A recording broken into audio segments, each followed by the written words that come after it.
Now the gold cross that I'm trying to find is actually in the backyard. That is not something you'd want to hit with your lawnmower. There's an old saying that one man's trash is another man's treasure. You feel really good when you find something like that. And while that's true for Chip Kirkpatrick,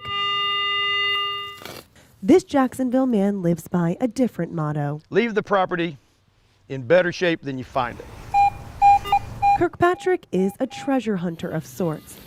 Okay, we have found something. His reputation for finding lost items free of charge It is a brass fitting for probably the sprinkler system. has spread throughout social media. Generally 3 or so a month. Today, This is ringing up in a coin range. Kirkpatrick is scouring the yard of this West Side home for a lost gold cross, using skills he's sharpened his entire life. His childhood searches for shark teeth and four-leaf clovers A key evolved over the decades to a and a quest tag. Somebody had to push their car home. for history below the Earth's surface. It disturbs me that so much of our past is in the ground beneath our feet, rusting and rotting away. Kirkpatrick's own treasures sit in a display case inside his home. I found that in Fernandina. Toys, coins, This one is what they call a gap button. even a button from a Union soldier's overcoat. Can't help but wonder about the man. The most thrilling part, though, comes after the find. Dated 1783. It's an 1861 from probably the 1920s or so. Learning about the object and the person it once belonged to. Was he young? Was he old? Did he want to fight? Was he forced into it?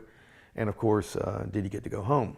Then there are the pieces that need no explanation. There's the Boy Scout kerchief slide I talked about earlier. The handkerchief slide Kirkpatrick lost as a Boy Scout in 1964. 50 years later, I'm driving by the site, and on a whim, I pulled in, walked to the spot where I believed I was standing, and on the fourth swing, found it. It was about 4 inches down in black mud. Possibly a dime or a quarter. Not every trek produces a treasure. It is a thoroughly modern penny. Kirkpatrick was unable to find that gold cross. Metal detectorists call these stinking Lincolns. But maybe that's what keeps him coming back for more.